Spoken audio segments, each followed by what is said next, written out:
आधी जिल्हाधिकारी कार्यालयाचं गेट तोडलं, आता थेट कलेक्टरलाच तोडू. शेतकऱ्यांच्या मुद्द्यावरून बच्चू कडू आक्रमक.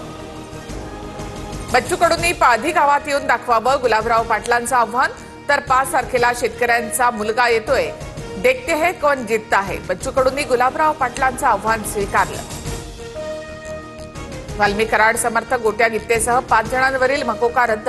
परळीतील सहदेव सातभाई त्यांच्या खुनाचा प्रयत्न आणि लूट प्रकरणात मकोका अंतर्गत कारवाई करण्यात आली होती. छत्रपती संभाजीनगरमध्ये अतुल सावेंच्या कार्यालयाबाहेरील गाडीवर दगडफेक करणारा मनोरुग्ण पोलिसांच्या ताब्यात. अतिवृष्टीमुळे बीडमध्ये 3,55,000 हेक्टरवरील पिकांचं नुकसान. सोयाबीन, कापूस, मूग, उडीद पाण्याखाली गेल्यामुळे शेतकऱ्यांना आर्थिक फटका. सरकारने तात्काळ मदत करावी, शेतकऱ्यांची मागणी. अमेरिकेच्या H-1B व्हिसासाठी आता $1,00,000 म्हणजे 88 लाख रुपये मोजावे लागणार. डोनाल्ड ट्रम्प यांच्या निर्णयामुळे भारतीयांच्या अडचणी वाढणार. एकूण H-1B व्हिसाधारकांपैकी 71% भारतीय असल्याची माहिती. महाराष्ट्रामधील जनतेच्या मनामनावर राज्य करणारं TV9 मराठी TRP मध्ये नंबर 1. जनतेच्या विश्वासावर TV9 मराठीचे अव्वल स्थानीचे.